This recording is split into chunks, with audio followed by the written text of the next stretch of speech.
Welcome to 1189, an online Bible commentary. My name is Tyler Marston, and today we're taking a look at Exodus chapter 27. God is going to live among the Israelites as a part of his covenant with them. And while the fullness of his presence will still be separate from the people, that is, in the Holy of Holies, behind the veil in the tabernacle, this doesn't mean that all of the tabernacle is off limits. This chapter sets up a courtyard around the tabernacle, and an altar in that courtyard where the people will come to offer sacrifices and worship God. God wants all people to come to him, to worship him, and to let him be in their lives. And as such, this courtyard represents his welcoming and invitational nature to all people who will humble themselves and follow him. And you shall make the altar of acacia wood, 5 cubits long and 5 cubits wide. And the altar shall be square, and its height shall be 3 cubits. And you shall make its horns on its 4 corners. Its horns shall be of one piece with it, and you shall overlay it with bronze. And you shall make its pails for removing its ashes, and its shovels, and its basins, and its forks, and its fire pans.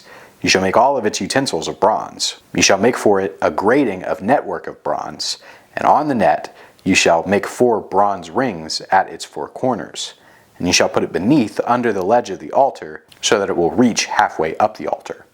So the next piece of tabernacle furniture is the bronze altar on which the priest will offer burnt sacrifices to God. Now, somewhat obviously, this giant grill is not going to be inside the tabernacle itself. It's going to be in the courtyard outside of the tabernacle. It's also made of wood, like the other furniture so far, but instead of being overlaid in gold, it's overlaid in bronze. The gold was only reserved for things inside God's house, the most valuable items, whereas the bronze overlays the things that are in the courtyard, and the things that are going to be exposed to the elements and need a little bit more durability.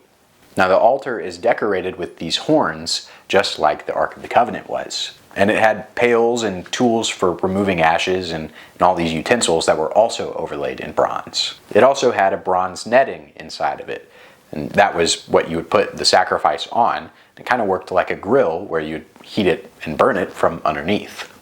You shall make poles for the altar, poles of acacia wood, and overlay them with bronze. Its poles shall be inserted into the rings, so that the poles shall be on the 2 sides of the altar when it is carried. And you shall make it hollow with planks. As it was shown to you in the mountain, so they shall make it. Like the ark and like the table, the altar also gets poles attached to it that are going to make it easy to carry. And again, this is going to make it so that it's portable, so that the people of God can offer sacrifices to him wherever they go. And again, we have more explicit instructions to follow the pattern exactly as it was given from the mountain. And again, it symbolizes that dire need for individuals to stay true to the covenant of God's laws. You shall make the court of the tabernacle. On the south side there shall be hangings for the court of fine twisted linen, 100 cubits long for one side. And its pillars shall be 20, with their 20 sockets of bronze. The hooks of the pillars and their bands shall be of silver. Likewise for the north side in length there shall be hangings 100 cubits long, and its 20 pillars, with their 20 sockets of bronze. The hooks of the pillars and their bands shall be of silver. For the width of the court on the west side shall be hangings of 50 cubits, with their 10 pillars and their 10 sockets. The width of the court on the east side shall be 50 cubits. And so the courtyard of the tabernacle is going to be fenced in and defined by these curtains of undyed linen and their pillars supporting them. And that's going to create this giant rectangle that's about 150 feet wide and 75 feet long. And then the tabernacle and the bronze altar are going to be placed inside this courtyard.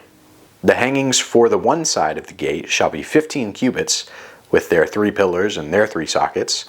And on the other side there shall be hangings of 15 cubits, with their 3 pillars and their 3 sockets.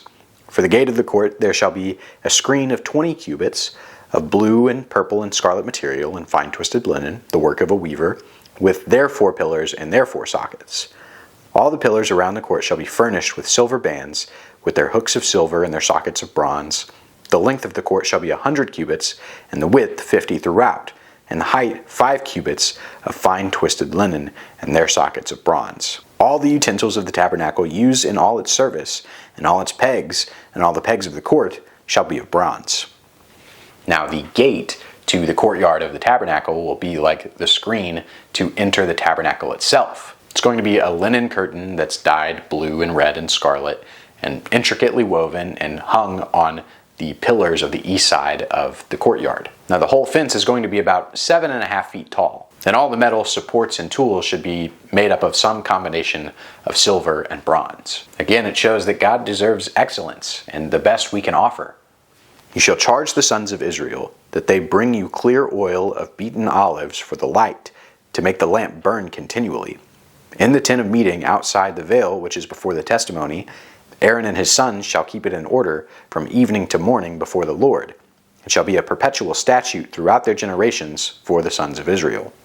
So ending this chapter, we hear more instructions about that golden lampstand that's going to be placed inside the tabernacle in the holy place. The lamps are to be lit with oil as opposed to wax, and should be lit at all times. This should remind the people of God's ever-present light and presence, while also being an unending offering to him. Finally, we hear that Aaron and his descendants are going to be the priests. They're going to be the ones that are set in charge of making sure that lampstand is burning continually. They're also going to be set in charge of all of the rest of the tabernacle tools and dealings and sacrifices. And all of that will be elaborated in the next chapters that deal more exclusively with the priests. But in summary, this chapter sets up the bronze altar in the courtyard of the tabernacle, where all the people can come and worship God. This is entrusted and overseen by the priests, who have the unique privilege of representing the people to God, representing God to the people. And God's inclusion of a courtyard and an altar at all shows his willingness and his invitation for people to come and worship him. And that invitation to come and worship him, that's open to each and every one of us every day. And it's a decision we have to make every day. Thanks for watching 1189. I hope you have a good day, and God bless.